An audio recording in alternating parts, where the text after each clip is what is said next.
Mog and Bunny.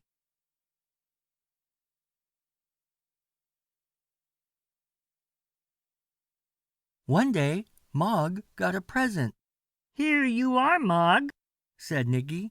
"This is for you. It's called a bunny."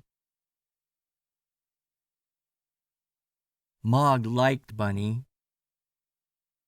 She carried him about. She played with him and played with him and played and played and played with him. He was her best thing. When Mog came to have supper, Bunny came too. Sometimes Mog thought Bunny would like a drink, but Bunny wasn't very good at drinking. "Oh dear," said Debbie. "Look where Bunny's got to." And she put him on the radiator to dry.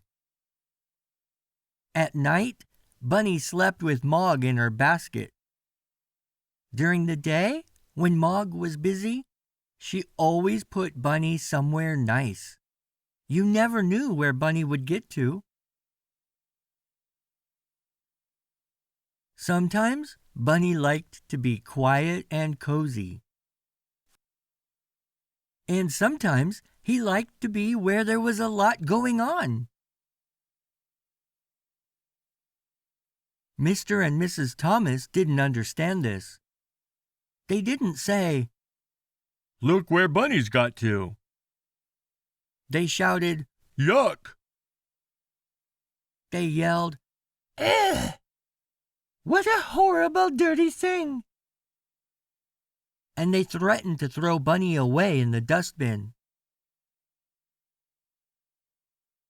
One day, Mr. Thomas said, "Let's have supper in the garden." Everyone helped to carry things out of the house. It was a lovely supper. But suddenly, there was a crash of thunder and it poured with rain. "Quick, inside!" shouted Mrs. Thomas. "It's bedtime anyway." "Where's Mog?" said Debbie. "I expect she's keeping dry under a bush," said Mrs. Thomas. "She'll come in later." In the middle of the night, Debbie and Nicky woke up. Mog hadn't come in, and it was still pouring with rain. "Let's go find her," said Debbie. It was very dark in the garden. They shouted, "Mog, Mog, where are you? come out!" Mog!" But nothing happened. Then they heard a meow. "There she is," shouted Nicky. "Come on, Mog, come inside."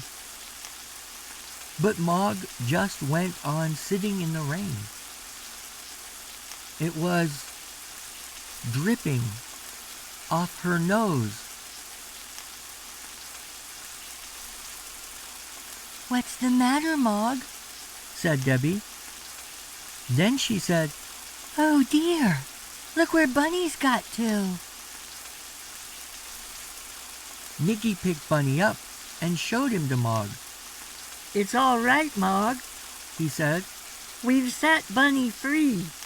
You can come inside now." Then they carried Bunny through the dark garden and through the house. And they put him on the radiator to dry. Then they all had a big sleep. In the morning, they told Mrs. Thomas what had happened and how Mog stayed with Bunny in the dark and the rain. Debbie said, You won't really throw Bunny away in the dustbin, will you? Mrs. Thomas said, "No, never. It would make Mog too sad." Then she sighed and said, "Perhaps he's not quite so horrible, now he's been washed by the rain." They all looked on the radiator. But this is where Bunny had got to. The end.